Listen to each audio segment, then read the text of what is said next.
فرمایا کہ ہر غدر کرنے والے کے لیے قیامت کے دن ایک جھنڈا مقرر کر دیا جائے گا، اور ہم نے چونکہ اس شخص سے اللہ اور اس کے رسول کے نام پر بیعت لی ہے، لہٰذا میں ان کے ہاتھ پر بیعت کرتا ہوں اور ہر اس شخص سے براءت کا اظہار کرتا ہوں جو امیر المؤمنین کے ہاتھ پر بیعت نہ کرے۔ صحیح بخاری میں اور دیگر حدیث کی کتابوں میں متعدد الفاظ کے ساتھ اس طرح کی باتیں وارد ہیں۔ امام احمد بن حنبل رحمہ اللہ کی ایک مثال کو لے لیجئے۔ خلق قرآن کے مسئلے میں 30 مہینے سے زیادہ آپ جیل کی سلاخوں کے پیچھے رہی ہیں۔ بیڑیوں کی حالت میں قیدیوں کو آپ امامت کراتے تھے، نماز پڑھایا کرتے تھے۔ عقیدہ خلق قرآن کی مذمت میں آپ کے نصوص بالکل واضح ہیں، مگر حاکم کی اطاعت سے متعلق اصول اور قواعد کی پاسداری کرتے ہوئے اپنے موقف سے امام احمد بن حنبل ذرا برابر بھی مضمحل نہیں ہوئے۔ امام خلال نے سنہ کے اندر ایک روایت نقل فرمائی ہے کہ امام احمد بن حنبل رحمہ اللہ کے پاس فقہاء عراق میں سے 40 سے زیادہ فقہاء حاضر ہوئے، اور انہوں نے کہا کہ ہم حاکم وقت کے جو ہے امور سے راضی نہیں ہے اور اس کے خلاف خروج اختیار کرنا چاہتے ہیں۔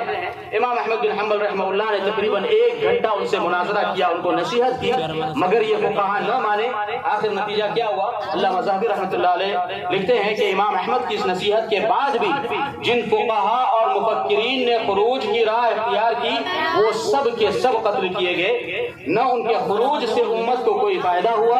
اور نہ وہ حاکم کو امارت کی کرسی سے اتار سکا۔ اسی طریقے کا موقف مشہور تابعین حسن بصری رحمہ اللہ کے تعلق سے ملتا ہے کہ آپ حجاج بن یوسف کی پالیسی سے آپ راضی نہیں تھے۔ ابن الاشعث کا جب فتنہ ہوا اور لوگ آپ کے پاس گئے اور ابن الاشعث کے فتنے میں شامل ہونے کی آپ سے درخواست کی،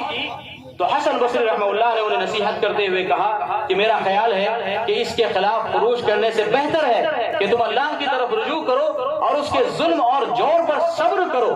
یقیناً اللہ تعالیٰ تمہاری مدد فرمائے گا۔ لیکن ان لوگوں نے کہا کہ ہم اپنے آئیڈیالوجی اور اپنے ریٹورک فلسفی کے سامنے اس غلام کی بات کو مان لیں۔ چنانچہ انہوں نے انکار کیا، اس مجلس سے نکلے، ابن الاشعث کے فتنے کا حصہ بنے، اور علامہ ذہبی رحمہ اللہ نے نقل فرمایا کہ سب کے سب قتل کر دیے گئے۔ جب حسن بصری رحمہ اللہ کو ان کے ہلاک ہونے کی خبر ملی تو آپ کا بہت مشہور جملہ ہے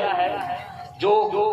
حدیث کی کتابوں میں اور تاریخ کی کتابوں میں ذکر کیا گیا ہے۔ آپ نے فرمایا کہ اگر لوگ سلطان کے ظلم اور جور پر صبر کرنا سیکھے اور اللہ کی مدد آنے تک انتظار کرے تو یہ ان کے لیے زیادہ بہتر ہے۔ لیکن لوگ بھی بڑے نادان ہیں کہ فوراً حاکموں کے خلاف، اپنے امیروں کے خلاف تلوار پر بھروسہ کرتے ہیں تو انہیں اللہ بھی تلوار کے حوالے کر دیتا ہے۔ اللہ کی قسم ایسے لوگوں کی وجہ سے امت کو کبھی بھی خیر نہیں پہنچا۔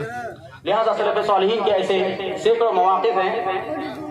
جن سے ہم اہل عصر کو عبرت حاصل کرنے کی ضرورت ہے، اس لیے کہ آج یہ بات کثرت کے ساتھ مشاہدے میں آ رہی ہے کہ اسلام کی طرف منسوب اہل علم اور فن، منبر و محراب کے پاسبان، دانشوران اور صحافی حضرات سوشل میڈیا کے اخبار کو بنیاد بنا کر مسلم حکمرانوں کے خلاف کھلی بغاوت اور کفر کے فتوے داغ رہے ہیں۔ سوشل میڈیا پر اشتعال بازی کے علاوہ ان کے پاس مستقبل کی تخطیط کا اگر دیکھا جائے تو نہ کوئی پلان ہے، نہ کوئی اسٹریٹجی ہے، نہ توحید حاکمیت جس کا اصل مفہوم لا الہ الا اللہ کے تناظر میں ہونا چاہیے، اس کے تعلق سے صحیح رہنمائی ہے۔ حق تو یہ ہے کہ خارجیت اور اعتزال کے فکر نے امر بالمعروف اور نہی عن المنکر کے قواعد کو بھی اپنی فکری آلودگی سے مقدر کر دیا ہے۔ عوام یہ سمجھ رہی ہے کہ حاکم اور امیر سے متعلق اطاعت کے جو قاعدے تھے وہ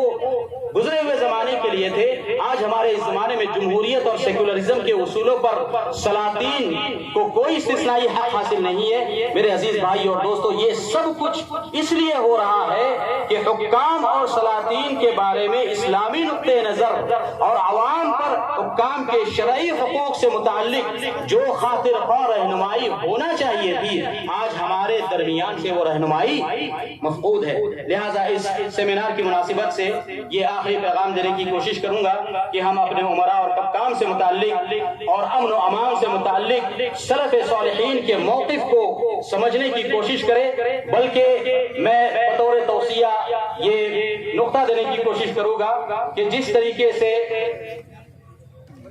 مقارنہ ادیان کے لیے یا کمپیریٹو ریلیجن کے لیے یا نصرانیت پر رد کرنے کے لیے ڈائیلاگ کمیٹی بنائی جاتی ہے، لجنۃ الحوار تشکیل دیا جاتا ہے، اسی طرح اسلامی حکام اور ہمارے امیروں سے متعلق شبہات کے ازالے کے لیے افراد اور جماعت کی سرگرمیوں کو مختص کیا جائے کہ اسلام میں جہاں امن اور شانتی مطلوب ہے وہی امن اور شانتی کا پیغام دینے والے امن اور امان کے جو سپاہی اور کارندے ہیں ان کا صلاح اور تقوی اور ان پر ہونے والے بیجا اعتراضات کا دفاع بھی مطلوب ہے۔ اللہ رب العالمین ہم سب کو نیک توفیق نصیب فرمائے۔ وآخر دعوانا الحمدللہ رب العالمین۔ السلام علیکم ورحمۃ اللہ وبرکاتہ۔